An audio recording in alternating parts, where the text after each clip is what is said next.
అందరికీ నమస్కారం అండి. ఈ వీడియో తీయడానికి ముఖ్య కారణం తెలంగాణలో గురుకుల పాఠశాలలో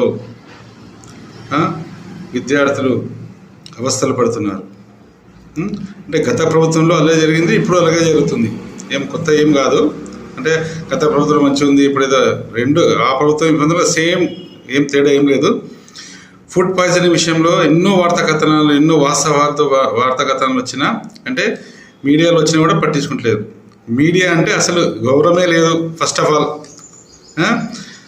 మీడియా, ఇక అది మీడియా అకాడమీ చైర్మన్ గారు అర్థం చేసుకోవాలి మరి దానికి. ఓకే, గురుకులాలు ఇంత ఘోరంగా ఈ విద్యార్థుల విషయాలు బయటకు వస్తున్నా కూడా స్పందించని విద్యా కమిషన్ ఏర్పాటు చేశారు. తెలంగాణ విద్యా కమిషన్ భారత రాజ్యాంగంలోని ఆర్టికల్ 21A and 30 ప్రకారం స్థాపించబడిన ఒక రాజ్యాంగ సంస్థ 2024 సెప్టెంబర్ 7న విడుదలైందట. భారత రాష్ట్రమైన తెలంగాణలో శిశు విద్య నుంచి యూనివర్సిటీ విద్య సమగ్ర విధానాల రూపకల్పన, మౌలికమైన మార్పులు తీసుకురావడమే ఈ కమిషన్ లక్ష్యం. మరి కమిషన్ లక్ష్యం ఏందో అర్థమైతలేదు. అసలు ఇంట్లో ఒకలాగుంది, బయట ఒకలాగుంది. ముఖ్యమంత్రి రేవంత్ రెడ్డి సమక్షంలో ఇందులో చైర్మన్, 3 సభ్యులు ఉంటారు. ఇది ఇక్కడ ఇందులో ఈ కమిషన్కు ఉన్న చైర్మన్ గారికి మేము చాలా రెస్పెక్ట్ చేస్తాము. గత ప్రభుత్వము ఉన్నప్పుడు ఈ విద్యా కమిషన్ చైర్మన్గా ఉన్న ఆ సార్ గారు అసలు ఇక ఎన్నో మాటలు మాట్లాడి ఎన్నో చెప్పారు. అసలు ఇక అతను, ఎందుకంటే మేము అందరూ రెస్పెక్ట్ ఇస్తాం అందరికి ఆ సార్కి. ఇప్పుడు చైర్మన్ ఏం చేస్తున్నారు?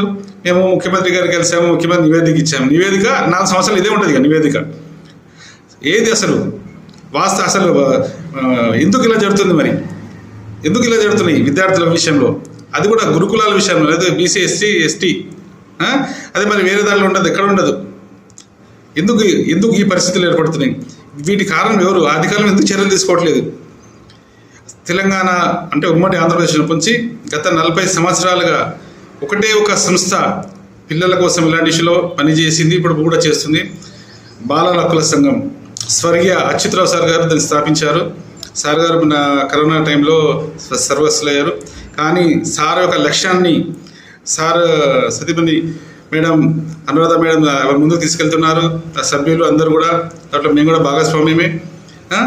బాలల హక్కుల సంఘం చేసేంత సేవ అసలు ఏది ప్రభుత్వం సంబంధించిన ఇలాంటి ఇప్పుడు ఈ కమిషన్ కూడా చేయదు కూడా. మేము ఓపెన్గా చెప్తున్నాం. చూడండి, చరిత్ర చూడండి. బాలల హక్కుల సంఘం ఎంత పోరాటం చేస్తుంది, ఎన్నో ఫిర్యాదు చేస్తుంది బాలల హక్కుల సంఘం నిత్యం. కానీ అసలు పట్టించుకోవడం లేదు. అంత నిర్లక్ష్యమా? 40 సంవత్సరాల నుంచి సేవ చేస్తున్న, అంటే బాలల హక్కుల కోసం పోరాటం చేస్తున్న బాలల హక్కుల సంఘం విజ్ఞప్తులను, ఫిర్యాదులను పట్టించుకొని గత ప్రభుత్వం పట్టించుకోవాలి, ఇప్పుడు పట్టించుకోలేదు. ఎందుకున్నారు మీరు? ఎవరి కోసం పని చేస్తున్నారు? మీరు జీతాలు ఎందుకు తీసుకుంటున్నారు? విద్యా కమిషన్ ఎందుకు ఉంది? అసలు సిఫార్సు చేయడం మనకంట, నివేదిక ఎందుకు? మరిగా మేము కూడా ఇస్తాం, మా సిఫార్సులు మేము కూడా చేస్తాం, మేము నివేదికలు ఇస్తాం. ఎంతమంది ఇస్తున్నారు? గురుకులాలో జరుగుతున్న ఈ యొక్క సంఘటనలకు బాధ్యులైన అధికారులను సస్పెండ్ చేయాలా, అలాగే వారికి సరి అయిన వసతులు కల్పించాలా. అప్పుడే ఈ యొక్క ముఖ్యమంత్రి మీద అందరికీ భరోసా ఉంటుంది. లేకపోతే అంతే సంగతులు. ముఖ్యమంత్రి గారు, మీరు రోజు డైవర్షన్ పార్టీ చేసుకుంటే అన్ని అసలు విషయాలు పక్కబెట్టి వేరే విషయాలలో మీరు మాట్లాడుకుంటున్నారు. అన్ని పక్క పెట్టండి. ప్రతిపక్ష పార్టీ మాట్లాడము.